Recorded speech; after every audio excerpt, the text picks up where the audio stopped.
replace the scoring of Hunter and Brockington?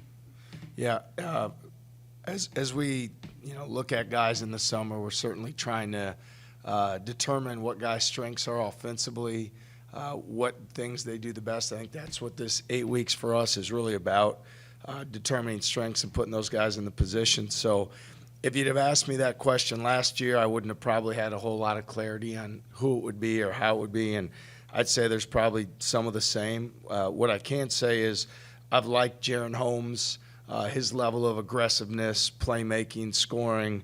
He's done a great job, and I've been pleased with Gabe and how he's stepped up early on in our workouts. So those two guys at this point have showed some really great things, and we'll continue to develop our offense and what works best and who those guys are to step up and make the shots.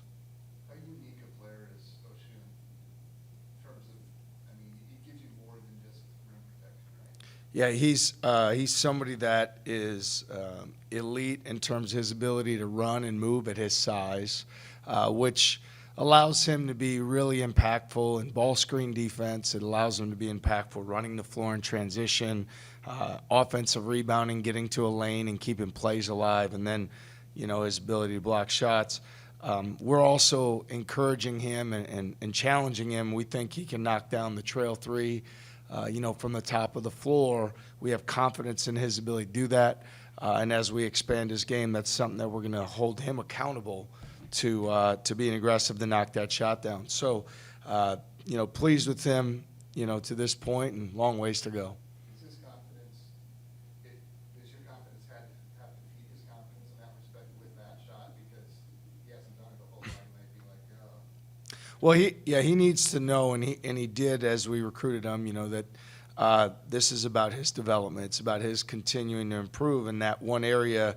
We're really confident we can expand his game and knocking that shot down. So he knows when we're in the recruiting process, I said, not only am I going to hold you accountable to do it, but when you don't do it, your teammates are going to be out, we're going to be running a sprint or there's going to be a penalty, so they're going to be on you as well. So be aggressive, be confident, trust your work.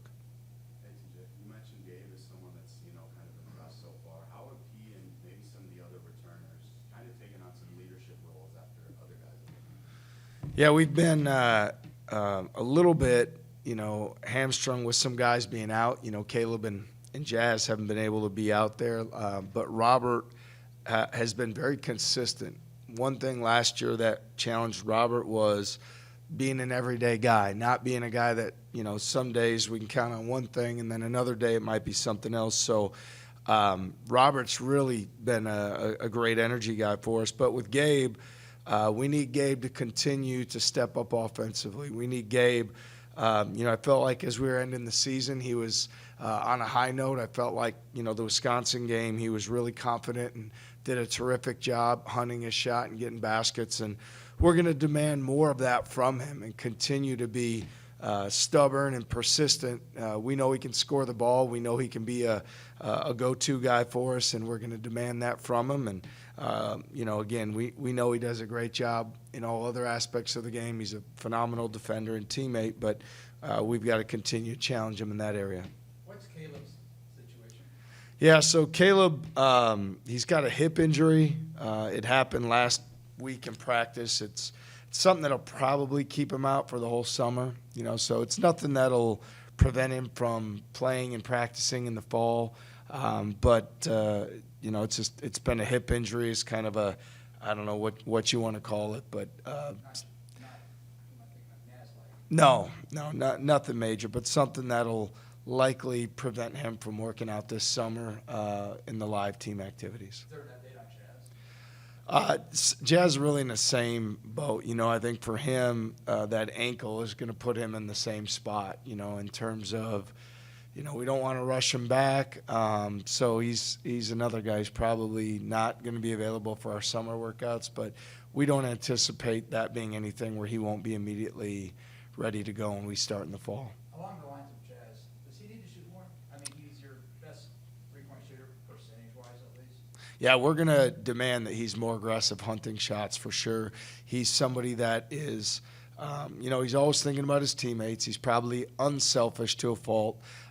Him being more aggressive, especially at the 4, or even at times when we played him at the 5 last year, it's really challenging for opposing defenses. So I think that's the next step for him.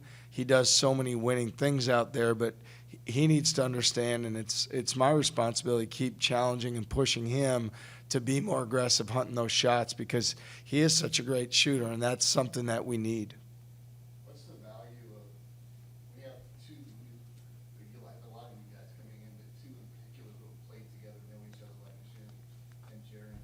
But what's the value of that, their familiarity as they reintegrate themselves into a different program? Yeah, it should allow us to have that synergy right away. They know they've played with each other. They know what their strengths are. They know how to communicate to get the best out of one another.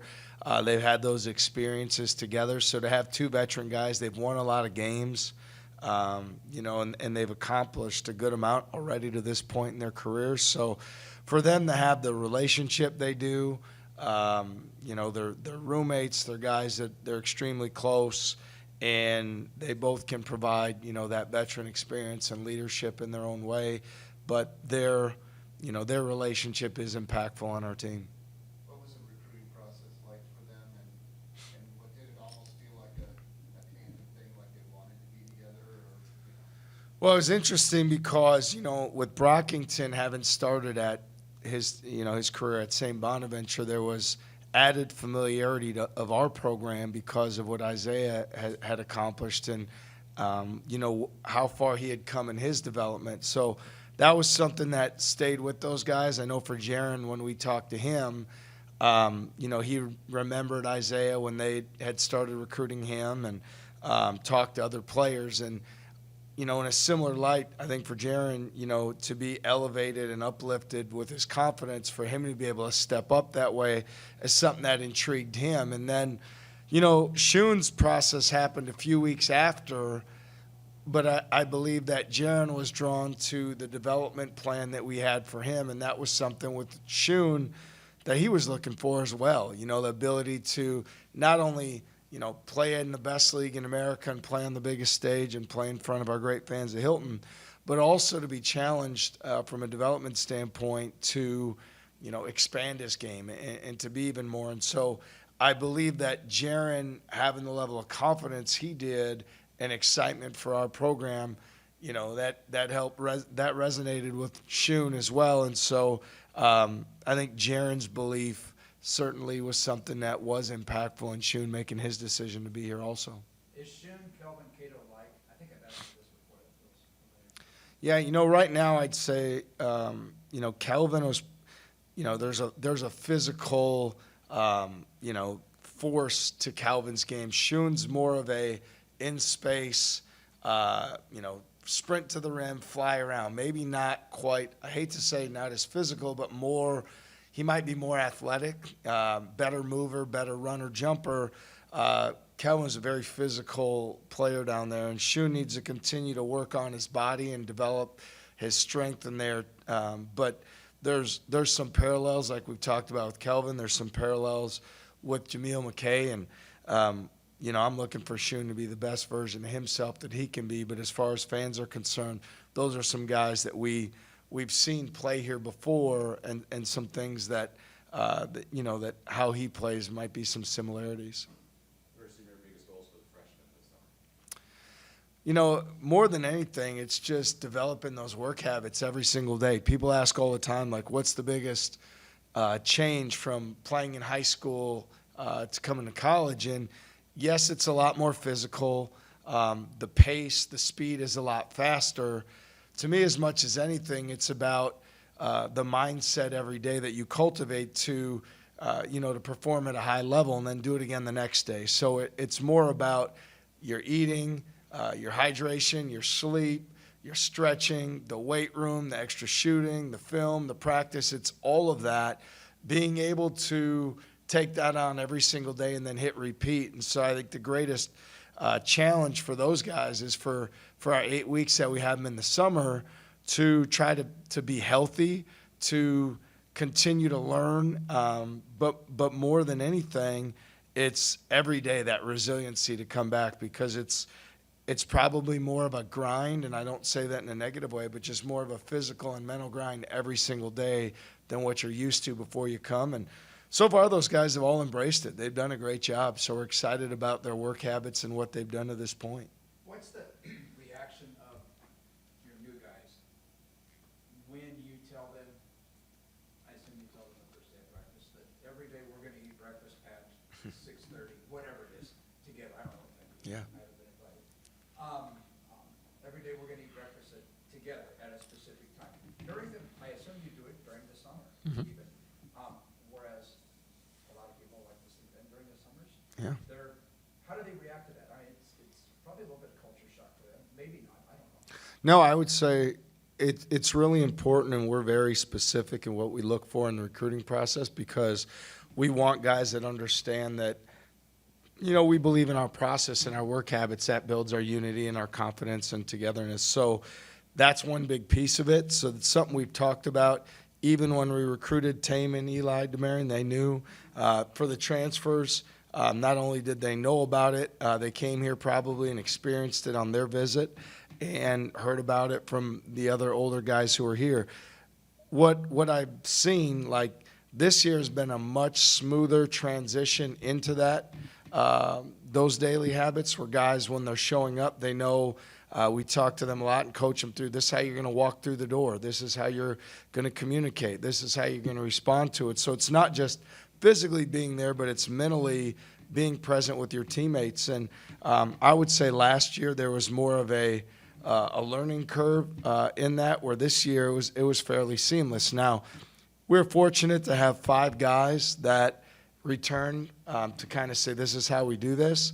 And then also all of the guys that are now on our roster are guys that signed up for this program, right? Everybody knew what it was and what we were doing. And I don't want to say this is my recruit or that's, you know, that sort of thing. But at the same time, these guys were all very well schooled on what it would be when they got here, so they knew what they signed up for. And it's been really good for us so far. They've been engaged, and I think the sooner mentally you understand that the value of that and the relationship with your teammates, being in a routine and being in a schedule, your game starts to develop and you start to move forward quicker. And I think that's been a big positive for us. Did you do this in Vegas too? Yeah, no, it's different variations of what we're doing. I think each place is different, and maybe we're really fortunate at Iowa State to have the resources to be able to feed our guys the way we are. So that's a huge part of it, you know, because for us, they come in the morning, they have a light breakfast before we get going, and then we have a breakfast brought in. We have hot breakfast after practice. So our guys, you know, have already eaten twice by, you know, 9:30, 9:45 a.m. each day, which is huge to get that fuel into their system. So certainly, you know, there's things that we've taken from other places that I'm a big believer in the morning thing and how you build out your day and structure your day. We've always done that. But, you know, we probably are more fortunate here for the resources we have to be able to do it really well. How was Trey King the impact of your program, despite the fact he's been here for a while, obviously can't play until whatever, second semester, but it seems like he's a guy I remember being talked about even leading into the tournament game, kind of a leader, a guy who gets people going. Yeah, Trey is unbelievable character, young man. I mean, just one of those guys, you know, he's going to be successful in life well beyond basketball. He's just a tremendous guy. Like, for him, basketball-wise now, you know, think about the challenge coming in that semester like he did. And you know, as the season wears on, there's not as much competition in practice because you're preparing for games and trying to be mindful of guys' bodies. So really challenging for him to come in when he did. But now to be able to be out there every day, where we're working with Trey is to, you know, be a leader, be vocal, you know, make your personality come out every single possession. And that's our focus with him at this point. Like, certainly he's got a level of physicality, athleticism that translate to being successful in the Big 12, and we'll continue to demand those things for him. But his his success to me is going to be more directly attributed to his ability to have his personality, his engaging personality come out every time he takes the floor.